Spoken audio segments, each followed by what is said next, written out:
Look, why do you keep calling me Garibaldi? That doesn't even make any sense.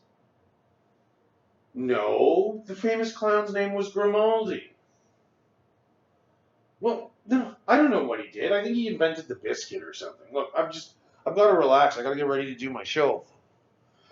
Oh.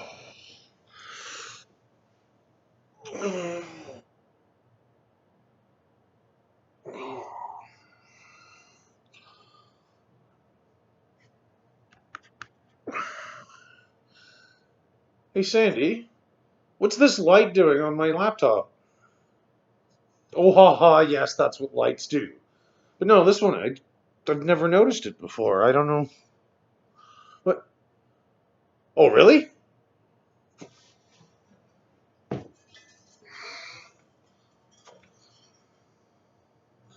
Stay the fuck away, stay the fuck away. Stay the fuck away, stay the fuck away.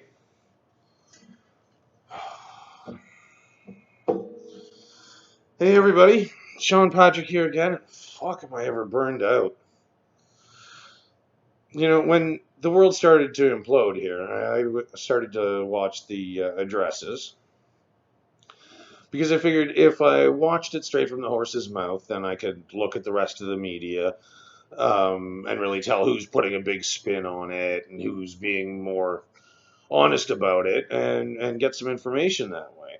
Plus, I expected that, there'd be the question and answer period where we also get information out of. But it's really entirely turned into political doublespeak mixed with idiots asking questions that aren't possibly answerable and or won't get us any real information. It's, harder than I thought to find this kind of stuff. So, that's why I started this show and started yelling at people and stuff. But, it just keeps getting weirder and keeps getting harder.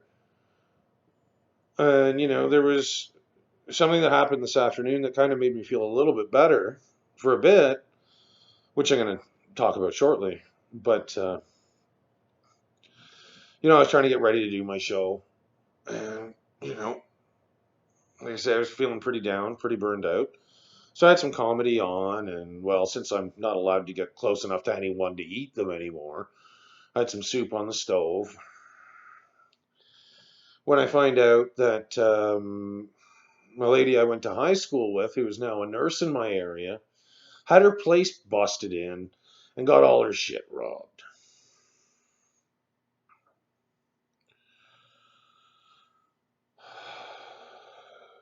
It just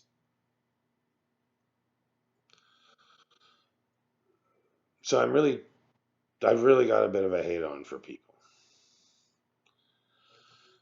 So being the fact that today's addresses didn't really glean any new information except that Justin doubled down on the astronauts and got a second one for the kids too, um, and the usual numbers.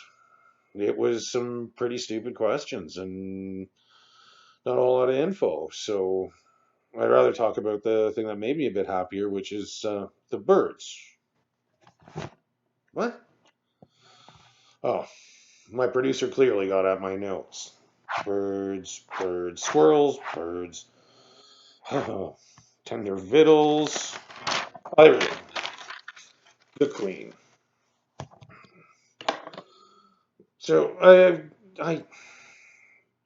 I've never really paid attention to the royal family. It's not a big deal to me.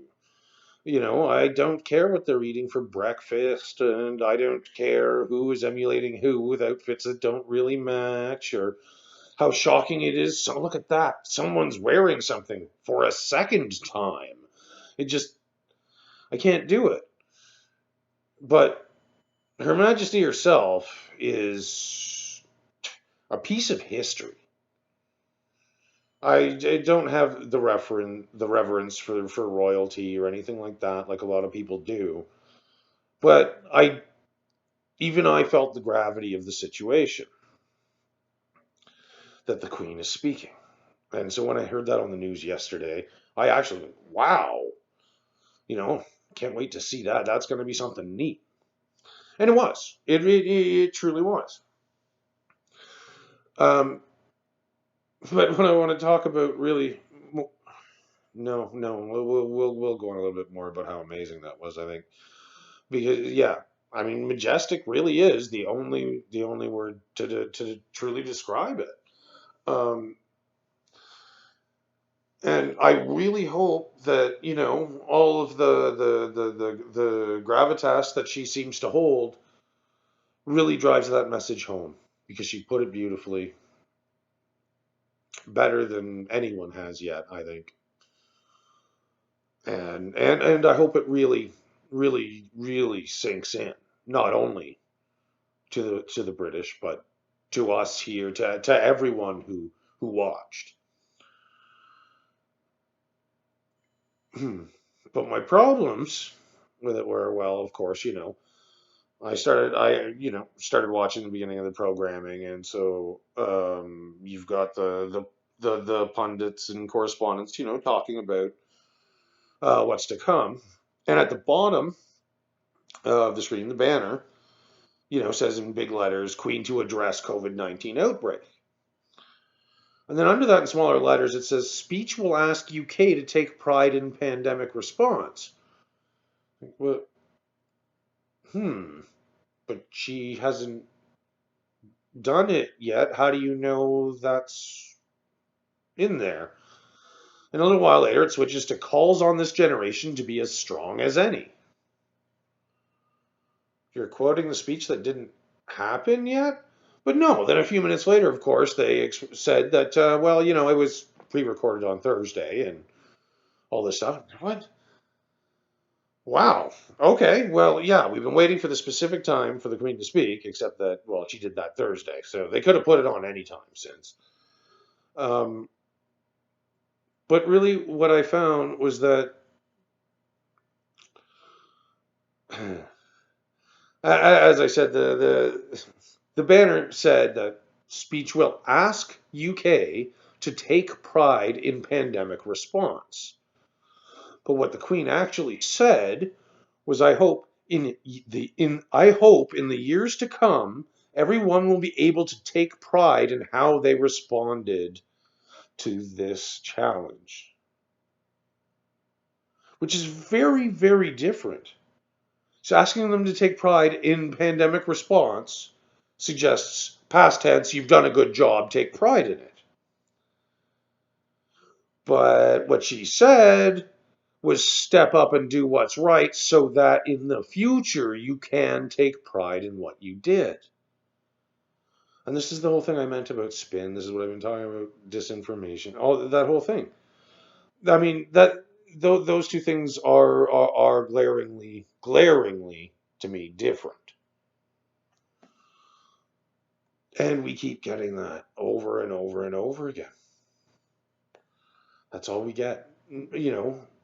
Mixed messages. And you keep looking and you keep finding different interpretations and different things all the time. So tomorrow, I don't think I'm going to do the regular show unless something really wacky happens I need to talk about.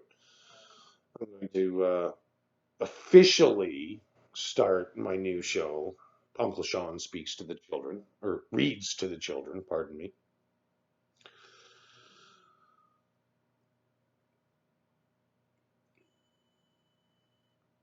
Just to get some levity and try to take some more time and get my head around all of this.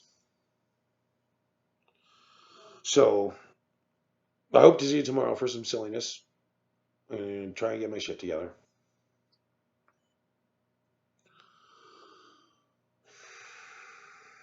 The only information we truly have and the only thing we really know right now is that we have to stay the fuck away from each other and wash everything a lot.